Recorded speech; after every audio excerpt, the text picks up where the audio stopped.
Assalamualaikum warahmatullahi wabarakatuh. Waalaikumsalam warahmatullahi wabarakatuh. Mudah-mudahan kalian sedang dalam keadaan sehat ya. Alhamdulillah hari ini karena yang mampat banyak yang sakit terus ya. Pelajaran itu juga ada sekitar 8 orang yang mampat dia sudah sehat tadi ya. Ya mudah-mudahan semua sehat. Kemudian kalian bisa menjaga kesehatan karena memang waktu belajar kalian juga 4 bulan lagi. Ya sudah kita panjang waktu di SMA Negeri Bogor. Hari ini kita lanjutkan pelajaran tentang dimensi 3 yaitu sudut antara dua garis. Ya, silakan untuk hari ini kita percayakan pembelajaran kepada kelompok 4. Ya, silakan. Assalamualaikum warahmatullahi wabarakatuh. Ini kami akan mempresentasikan kelompok kami yaitu divisi 3 sudut antara garis yang beranggotakan saya Harul Anas, saya Bertaya Latif, saya Regina Ramadhani,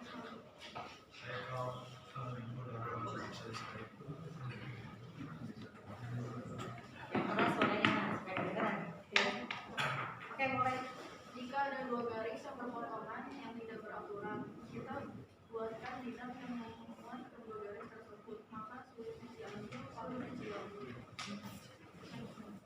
Garis F dan garis G terletak pada suatu bidang alfa.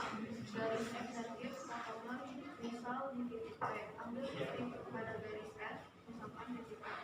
Ambil titik pada garis G, misalkan titik B. Sudut yang dibentuk garis F dan G adalah sudut FG sama dengan sudut AFB. Nah, contoh soalnya yang ke-1, kubus PQRS PWFW mempunyai panjang rusuk 8 cm. Tentukan besar sudut antara A, luas garis PW dan PQ, B, luas garis IS dan PQ.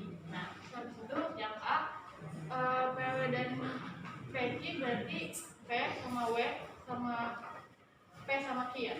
Nah, terus habis itu kan tegak lurus. Jadi ini di bidang PS, W, P sama R ya. Jadi tegak lurus. Nah, kalau tegak lurus berarti membentuk siku-siku kan. Jadi sudutnya 90 derajat gitu. Terus yang B kan luas garis IS dan KP. Nah, IS itu IS sama KP kan. Nah, kan di sini membentuk berpotongan ya.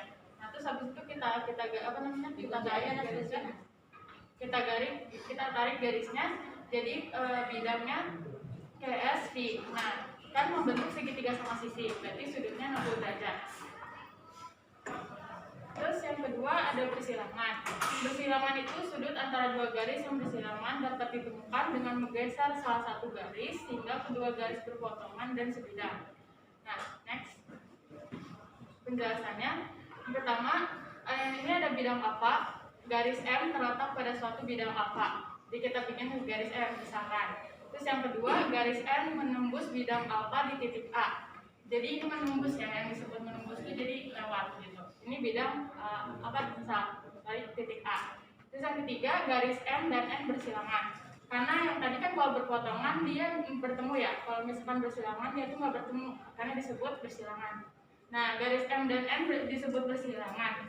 Terus yang keempat, garis M digeser ke titik A menjadi garis M aksen yang di samping. Jadi kalau misalkan mau dibentuk sudutnya, mau ketemu sudutnya itu harus di samping di sini ya. Jadi digeser gitu. Nah, terus habis itu yang kelima, ambil titik pada garis M, misalkan titik B. Jadi kita bikin titik lagi ya. Di garis M berarti titik B di sini. Nah, terus habis itu ambil titik pada garis M aksen, misalkan titik C di sini. Jadi terbentuk ya, gitu. Nah, terus habis itu yang ke-7, sudut yang dibentuk pada garis M dan N adalah sudut M dan M aksen, N sama dengan sudut BAC. Contoh soalnya, yang pertama, perhatikan blok berikut. Nah, tentukan nilai sinus antara ruas garis AB dan FH. Nah, solusinya kan AB dan FH. Nah, AB sama FH kan. Nah, kan tadi waktu pas yang bersilangan kita boleh menggeser kan biar menemukan bidangnya. Nah, berarti ini diturunin ke sini. Nah, ini yang ada merahnya jadi garis B sama D. Nah, terus habis itu nilai sinus antara AB alfa ditandai dulu, kasih nama alfa ke situ. Nah, kelihatan itu loh sudutnya ya. Ini ya, Bu? Iya, kasih nama alfa boleh atau apa. Jadi situ apa? Sudut apa kamu DBO ya? Iya. Ya kasih nama alfa aja di situ. Jadi sudutnya itu juga ketemuannya inilah sudutnya gitu. Iya, iya. Dengan AB dengan apa? Dengan BE, dengan FH. FH, AB dan FH. Ya. Nah, terus habis itu di trigonometri ada rumus. Nah, rumusnya ada sinus, cos, sama tan ya.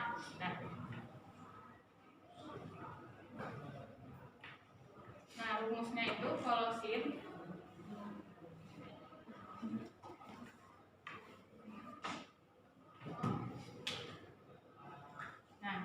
kalau misalkan sin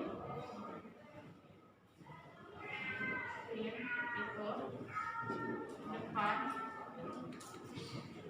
ini garis ini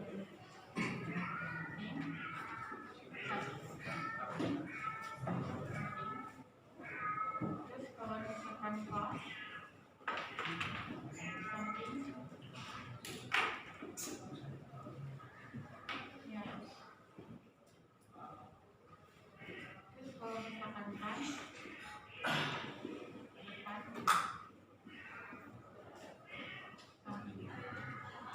nah, terus kan di sini dicari nilai sinus antara AB dan FH. Kan udah ketemu ya bedanya. Nah, di sini ketemu segitiga siku-siku. Kan ada panjang sama lebar sama tingginya itu panjangnya 12 cm, terus lebarnya 6 cm, tingginya 8 cm kan. Nah, terus habis itu di sini berarti yang ada cuman ada 12 di sini. Nah, ini 12. Terus habis itu gimana caranya biar kita nyari dB-nya ya? Nah, kalau misalkan di sininya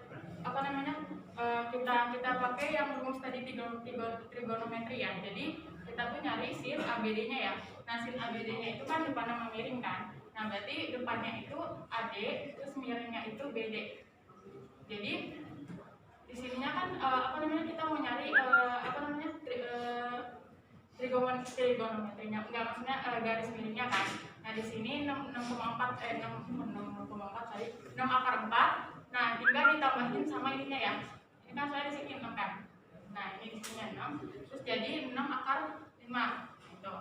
Terus habis itu tinggal dimasukin. Nah, AD-nya berapa sama BD-nya berapa? Kalau misalkan AD-nya itu kan 6 akar 5 ya.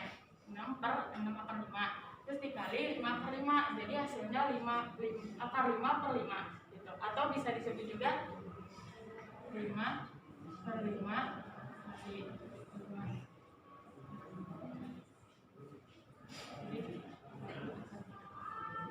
Nah, kayak gitu ya. Jadi ini hasilnya ya. Sama aja kayak gitu. Nah, gitu.